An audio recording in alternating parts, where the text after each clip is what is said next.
removal spell and catch him with rapid hybridization.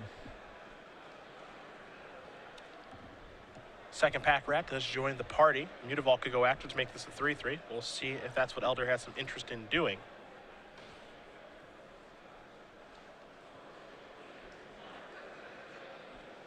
Lanthier looks like he might fire off a rapid hybridization maybe on his own creature here. We'll see. Yes, on the Judge's Familiar. Make that into a 3-3. It's one of those things where if he wasn't willing to rapid hybridization the pack rat last turn, it feels like he's trying to play a tempo game, and this play is almost mandated at this point. So now it looks like he's going to block a pack rat. And now these will trade. Now pass the turn back. So Lanthier will untap. It's time to take a draw here. Draws a copy of Master of Waves, which is simply okay right now. Not great. You have to imagine Elder has some sort of removal spell to take care of that. Well, if he does not, Dan has a shot here. That was enough power to maybe overcome pack rat. And it's not like he can do anything else, you know? So he just has to cross the fingers and hope that Master of Waves goes unchecked. And his hands are certainly tied. It's going to be for 3, so here come 3 elemental tokens for Lanthier before passing the turn back over to Elder. So we'll see what Elder does have. One card he did see in his hand was a Thoughtseize. We'll see if he does have removal spell or is able to draw one. It's picks up a card for the turn. It's another copy of Mutavault. There's also an Urborg hiding out over there. Urborg, a new addition, basically a free roll for these mono black decks, but if he were to play Urborg, then Lanthier could actually cast the Nightfall Spectre, so not exactly a free roll. Yeah, that's the biggest cause of Urborg is gives your opponent black mana. It doesn't seem like it would come up that often, but it does, and this is definitely one of those spots. As far as removal is concerned in Elder's deck list, he does have 2 copies of Bile Blight, 2 copies of Devour Flesh, then 4 copies of Hero's Downfall. Now, of course, the Devour Fleshes will not do anything against Master of Waves, so he's drawing the 6 cards to get the 2-1 with protection from red off of the table. You can actually see Elder's hand right now. He does have a Sign in Blood. He's got a Lifebane Zombie. He's got that Urborg. He has a Thoughtseize. So no real way to get Master off the board just yet. Look like he's going to deploy the Lifebane Zombie, see the Nightfall Spectre, which you already knew about. But Elder's under some trouble here. Yeah, he's got to, I mean, Dan's got to be really stoked about that turn because the pack rat can only get up to a 2-2, which means these elementals can freely attack. You see, Elder still doesn't want to play his Urborg just yet. Now, having, of course, multiple Mutavaults in play is certainly good when you have Pack Rat, but he could have played maybe Urborg that turn, cast Sign in Blood with that and a Mutavault, and then maybe draw on the Bile Blight to take care of this Master of Waves. No guarantee, of course, but one option that was afforded to him. Yeah, it's a little awkward now. I mean, he's in very firmly in one spell, a territory camp, until he's willing to deploy that Urborg, and that opens up a lot of Dan's hand on the way back. Dan did draw a Cloudfin Raptor for the turn. See how he wants to move forward on this 5th turn of the game. Could just fire some Mutavaults. Those are going to be 3/3s, of course, due to Master of Waves. Just get in the red zone and try to get his opponent dead. Now, of course, Master of Waves wouldn't come to the red zone. That's probably the only thing that would hang back. But, you know, you have to kind of walk the tightrope here on exactly what he wants to do on this 5th turn. And Dylan's showing a lot of weakness in his hand right now. I mean, if his turn's Lifebane Zombie, of all things, probably not a lot going on. If he had a removal spell, he almost certainly would have cast it on Master of Waves. Feels like a weak turn, right? If that's your turn, it's just Lifebane Zombie, that's it? All right, that's cool. Could have some Grey Merchants hanging out. But we know that's not even the case, even though he does have 4 in his deck. And now I think he's going to fire up at least 1 Mutavault and come into the red zone with everything but the Master of Waves. So 3/3 Mutavault, 3/2/1 Elemental tokens for Master, and a Tidebinder Mage. So here are your blocks. Going to activate the Mutavault to turn Pack Rat into a 2/2. You're going to see a bunch of trades. 6 damage is going to come across here. And now there's a Cloudfin Raptor after combat. If you're Elder, you draw a removal spell, you're right back in this thing.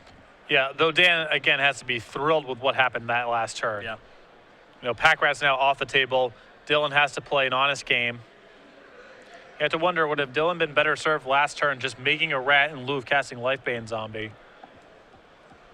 There's a Sign in Blood. He's going to target himself, good on a 6. He would have had a Mutavault up still. So he would have had essentially 2 3/3 rats. That makes attacking the attack that Dan had last turn much harder. Temple of Silence and Pack Rat were the draw there for Elder. He's going to play the Urborg finally, something he was trying to hold back for as long as he could, but he needs to be able to cast another spell now. Urborg going to enable him to cast a Pack Rat while leaving up Mutavault. But Lanthier may not even care about that. He may have a lethal attack here anyway. If he fires up a Mutavault, That's a 3-power creature. You block the largest one, you can probably get the job done. He may just cast the Nightfell Spectre here anyway, but I think we might be looking at a lethal attack no matter what he does. Yeah.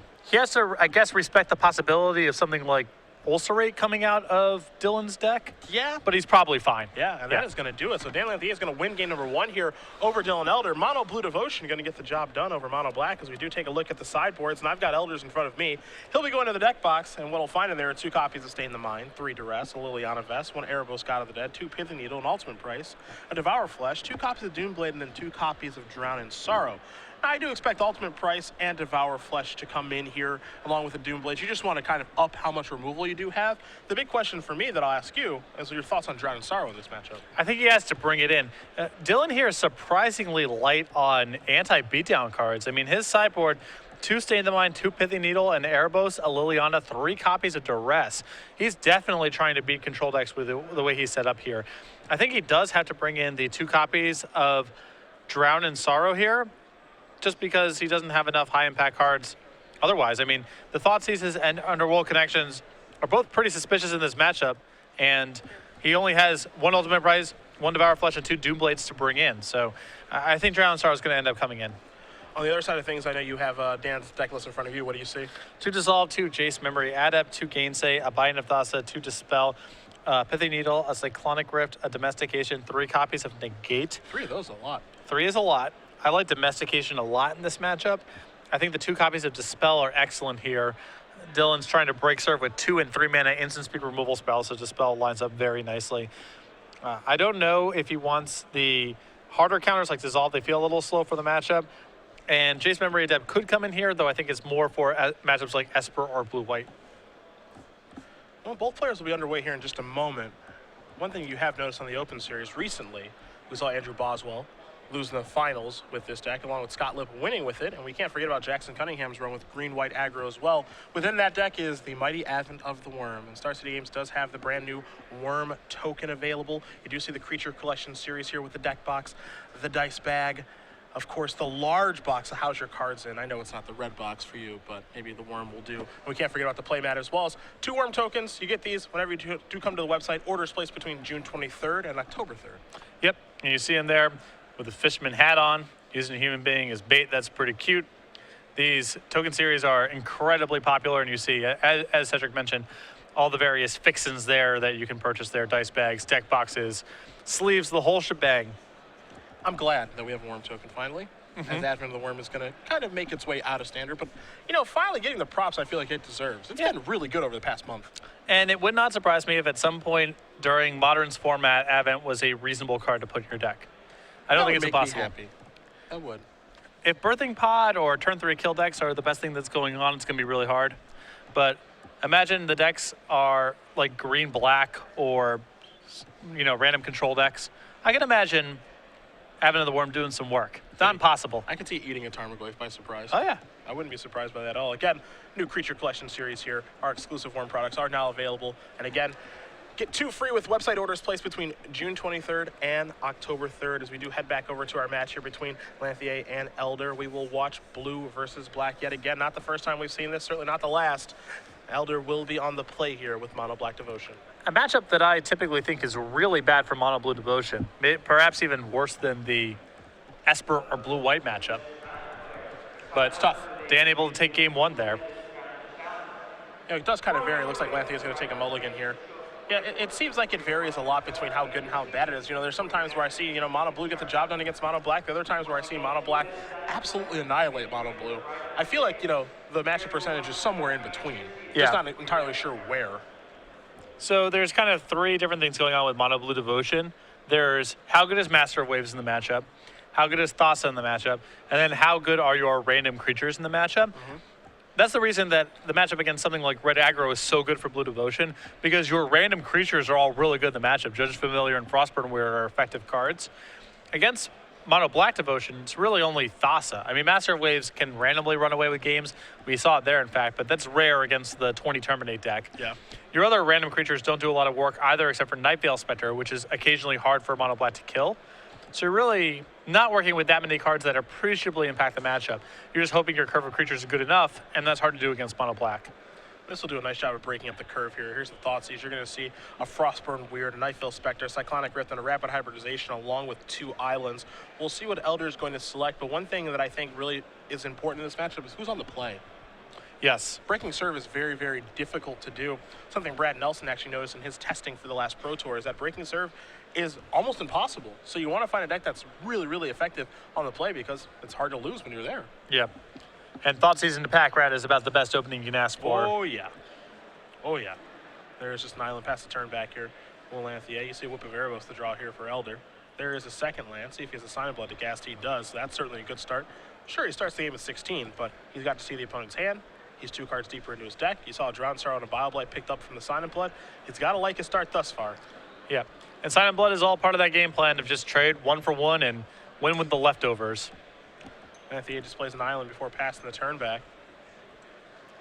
It'll be a Temple of Silence on turn number 3 here for Elder. Still able to hold up a removal spell on Bile-Blight if it comes down to it. Gonna put that top card to the bottom before, I believe, passing the turn back over to Lanthier, and that's exactly what will happen. Dan will draw another copy of Nightveil Spectre.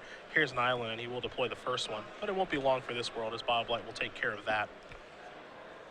And this is what the difficulty I spoke of, you know, the just beating removal spell after removal spell really hard for Mono Blue Devotion. They're all the deck's basically predicated on building up a board. Yeah. Which is challenging to do against Mono Black. Frost will hear the draw here for Lanthier for his turn. Continue to play another Nightveil Spectre and try again, but Dylan's turns thus far have been great. Turn 1 Thoughtseize, get an idea of what's in your hand. There's an island for Lanthier before passing back. Turn 2, Sign in Blood, draw some cards. Turn 3, play a Temple, Scry, and then kill your creature. And then, of course, turn 4, Underworld Connections on an untapped land to draw a card. He goes down to 15, but he's got to love his positioning thus far. That'll be a Swamp, and we'll see if it's going to be Devour Flesh time. Worth noting that Dylan has taken 5 points of damage thus far from his own effects, so if Dan rather can turn this into some sort of damage racing game, he has a shot, but he's really behind at this point. It'll be a Lifebane Zombie. You'll see Cyclonic Rift, Frostburn, Weird, and that Rapid Hybridization that Dylan has known about for some time, due to the Thoughtseize. That'll be a Drowned Sorrow that he can't cast. Here's the Devour Flesh that he can cast. Pretty risky to allow Dan to untap here because this could get ugly if Dan's ripped a counterspell. But it does not look like he has. Again, Dan does have 3 copies of Negate in his sideboard, but it doesn't look like he has one of them here if he did bring them in. So there's Devour Flesh. Lanthier will gain a little bit of life here. He's going to deploy Frostburn Weird. We talked about Drowned Sorrow and bringing that card in. Not looking great right now. There are certainly games where it does look very good. It's kind of high variance in this matchup, though. It is high variance, but I think the biggest thing is Dylan just doesn't have a lot to bring in here. Here's an attack for 3 with the Lifebane Zombie. Lanthier going to go back down at 20, I believe, as there is a Swamp. This is a Grey Merchant. It's a pretty large one. It'll be for 7, and with the ability to activate Underworld Connections as well. Seems like every turn is just great here. Yeah. I mean, Dan's contemplating using the Rapid Hybridization to reduce a little bit what the Grey Merchant's doing here, but he's just running out of raw resources to play with. Yeah, that's the big issue. Doesn't help that he mulliganed and got Thoughtseized either. Yeah. That's for sure. Looks like Lanthier may be considering a Cyclonic Rift. And he will to bounce the Lifebane Zombie. So it'll simply be a drain for 4. Before passing the turn back. I think he's going to draw a card here. It's a copy of Mutavault to go along with an island and Rapid Hybridization. The tank is almost on E. Yeah, that's the other risk of Dylan's play there with that Devour Flesh a few turns previous. Not just the possibility of Dan drawing a counterspell, but if he draws Mutavault and puts it into play, now Nightveil Spectre may have gone unchecked.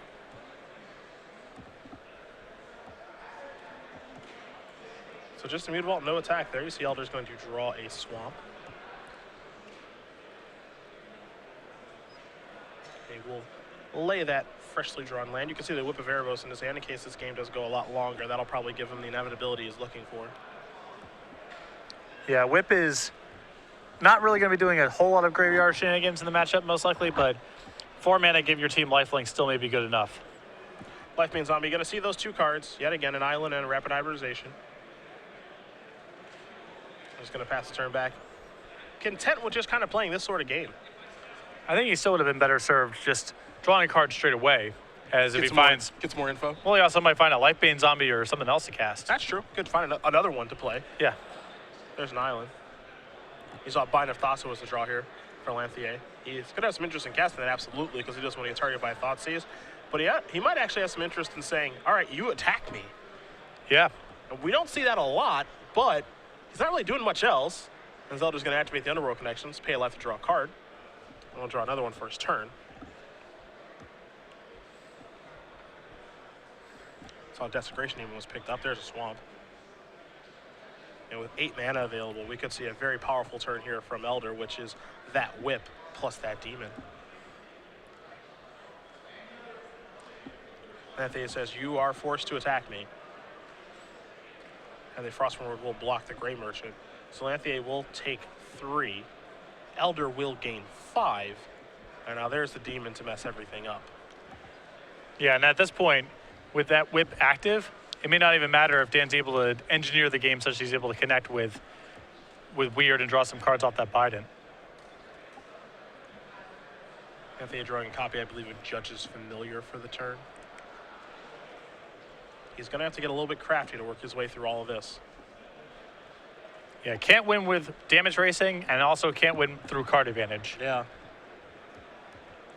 We could see something this turn like, play the Judge's Familiar, sack it to the Demon to get in with my Weird and my Mutavault, hopefully draw something that matters. I think he's got to take some desperate measures here. Yeah, for sure. I mean, the one thing, he's played a Cyclonic Rift here. He has one in the main deck, one in the sideboard. If there's some way to build up the game to a point where he's able to overload it, that might give him a shot. Yep, so there's the Familiar. Gonna sacrifice that, turn Desecration Demon into a 7/7, activate the Mutavault, come across here for 3 points of damage. The damage dealt's not the relevant part, it's the drawing of the cards. That's what he needs. So he's gonna find 2. There's a Nykthos and a Mutavault. We can't forget about that Rapid Hybridization that's over there too, because that can take care of the Demon pretty effectively. And there is a Mutavault. And it's not pretty. No. What's happening here is not pretty at all, but it's got to be done. The problem is Dylan's just getting so much life at this point too. Yeah. We're not even racing. Yeah. Dan's just trying to dig for a plan at this point. Yeah. He doesn't even really have anything going right now. Looks like another Desecration Demon was the draw here for Elder. And Dylan just shrugs his shoulders and says, all right, let's put this on the stack. And I think he's going to activate the Bidens. Now he's going to activate his Mutavault and sacrifice that to the Demon. In for 5 come the creatures. Lanthier is going to go down to 8. Elder's going to go up to 25. And I think the other Desecration Demon, even though this game was already looking pretty tough, this is going to make it even harder. You're going to start by drawing a card. There's a copy of Hero's Downfall. That's pretty good too.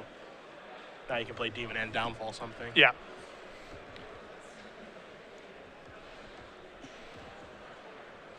Lanthier will untap. He's going to take a draw here. Again, you see the Nykthos, the Island, and the Rapid Hybridization. He's had the Hybridization since turn 1. Just no good spots to use it in. That can happen in this matchup too. I mean, it's tough to use Rapid Hybridization that profitably against Mono Black. Like, yes, you can get Pack Rat. Yes, you can get Desecration Demon, but the body left over still matters. Absolutely. And the one removal spell Dan really had the opportunity to fizzle was Devour Flesh, where Rapid Hybridization doesn't do anything. Yeah. Mutavault will get sacked, and now in for 1 we come. Could fire off the Hero's Downfall on that if he'd like to. Can Elder, but he says, I don't care, you can have that. Doesn't matter all that much to me. You just Rapid Hybridization your guy anyway. Judge's Familiar was the card that was drawn.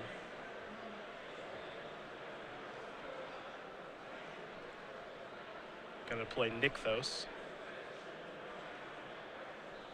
Now here is Judge's Familiar. Maybe we'll have a response to this, maybe not, we'll see. I mean, I believe Dylan is aware of the Rapid Hybridization, so I don't think he's going to blink at this point. That's true.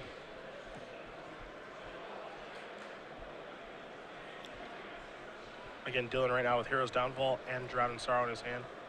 He will cast that Hero's Downfall at the Judge's Familiar. basically saying, well, you can counter it if you want. It gives you one less creature for desecration, even though you can rapid hybridization. That's one less card I have to worry about. Lanthier comes to the conclusion, of no matter what I do, I can't win this game. Yeah, too far behind. So a third and final one is where we'll be headed here between Dylan Elder and Dan Lanthier. Mono Black Devotion versus Mono Blue Devotion. I like watching the matchup in part because of rapid hybridization, how much that card fluctuates in power level. Sometimes is the best card in the deck and sometimes just rots. And a lot of it just depends on how the games progress and the cards each player draws and how they want to navigate the matchup. As everyone knows, Patrick, we do have our Legacy Opens on Sundays. We'll be covering one tomorrow as well. Last time we were in the area, the mighty Dan Jordan got the job done. Yeah. And he's not far from here. He's from Albany. That's about 180 miles away. So I wouldn't be surprised to see him here tomorrow trying to run it back. But whenever you do join one of these bad boys, you get our good friend Acorn Mystic. Actually, you get two of them because we're so nice. Yeah.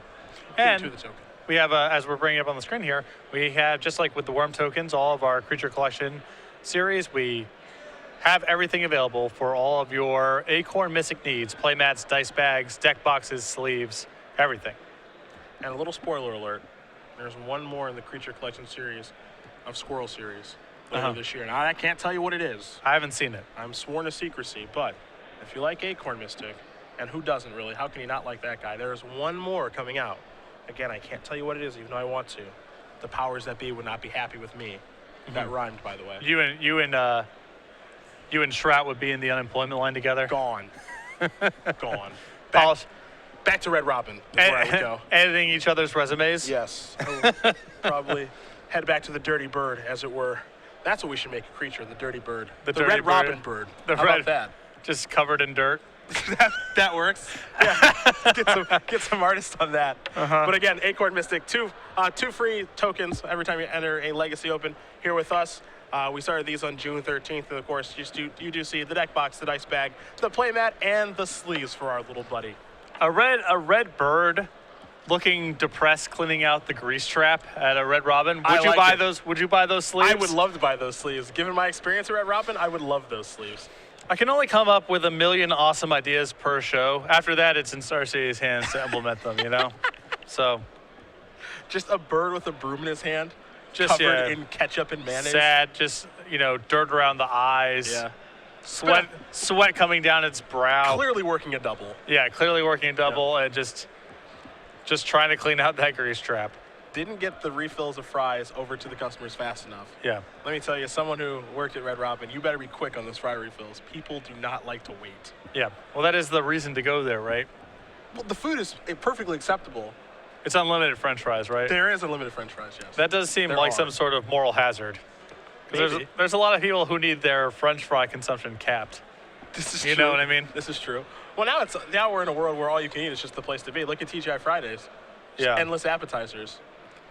Another, not the high water mark of Western civilization, I'll tell you that.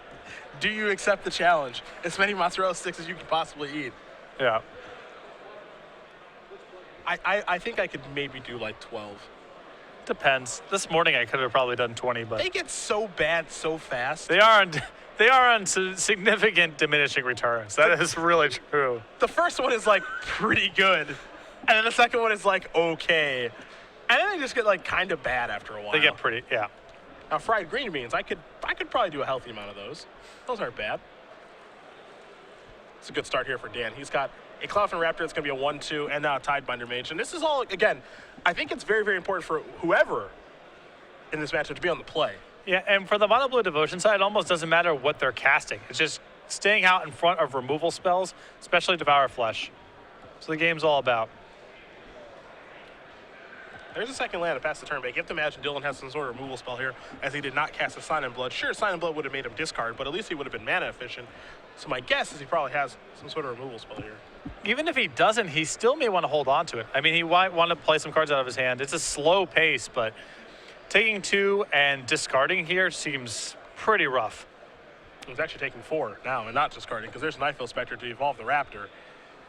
So Dylan is underneath the gun in a big way right now. And he does have a Hero's Downfall he can cast, so he opted not to cast it right now, and this could come back to hurt him. Counter Magic or Rapid Hybridization is certainly something that could happen here from Lanthier.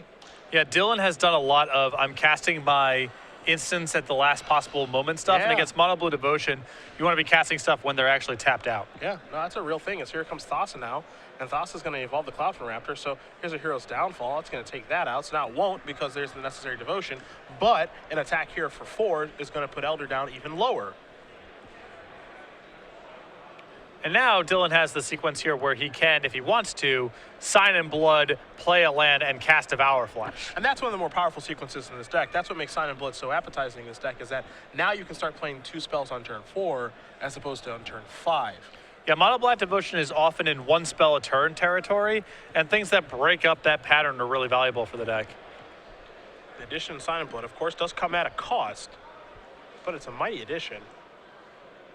You can see Dylan's not even confident he wants to cast this Sign in Blood at this point, too, because falling to 9, taking a hit from one of the 2 power creatures to 7, can you beat the follow-up at that point? Yeah, hey, I wouldn't be happy about casting Sign in Blood, but I think you do have to cast it. These cards are going to help you get back into the game. Even a card like Grey Merchant, you know, is pretty good in this situation, just gaining it 2 life. Lanthier going to draw a card here. Well, he's going to scry first, excuse me. As finding a 4th land is pretty important due to Master Waves being in his hand. Puts that top card to the bottom, does find a 4th land. It's a very, very good one, too. It's a Mutavault. And now here, in a moment, we think will be Master of Waves. Of course, I believe he would want to cast his pre-combat because it would turn on Thassa if everything goes correctly. Well, I'm also just not buying that Dylan has nothing here. There is some argument for just saying attack first so you can fizzle a removal spell with Rapid Hybridization. Or sacrifice Mutavault to Devour Flesh. Yeah. That too, yeah. Either way, here's the Master. And I think what Dylan is saying, with that on, you know, with that spell on the stack, I want to cast Devour Flesh. And it looks like, yeah, it looks like he may have said, okay, that's fine, which is unfortunate for him, because now Devour Flesh is going to get cast, he's going to sacrifice this, and this is going to be a lethal attack. It looks like here. Yeah, this is 9, so. Yeah, this looks to be 9 exactly, and that's exactly what Elder is at. And so I believe that is going to do it. It will. So Dan Lanthier is going to win this match over Dylan Elder, 2-1. Mono Blue Devotion getting the job done over Mono Black, and I believe the reason for that is because he was on the play. Yeah, he had a very efficient start there. A turn 1 drop, turn 2 drop against an opponent who just did nothing on the second turn of the game. Dan had enough of a follow-up there to finish it off. I mean, his curve was excellent. It was 1, 2, 3, 4. That's all you can ask for. But, or 1, 2, 3, 3, 4, I suppose. But getting off to that fast start and Dylan not having a removal spell on the second turn is really what doomed him. Again, we have seen this matchup play out a lot. I mean, these 2 decks have been 2 of the biggest decks, if not the biggest decks in the format for almost a year now. Yeah. You know, ever since Pro Tour Theros in Dublin. And, you know, a lot of the time, it felt like to me, we always saw Mono Black lose a game but win the match.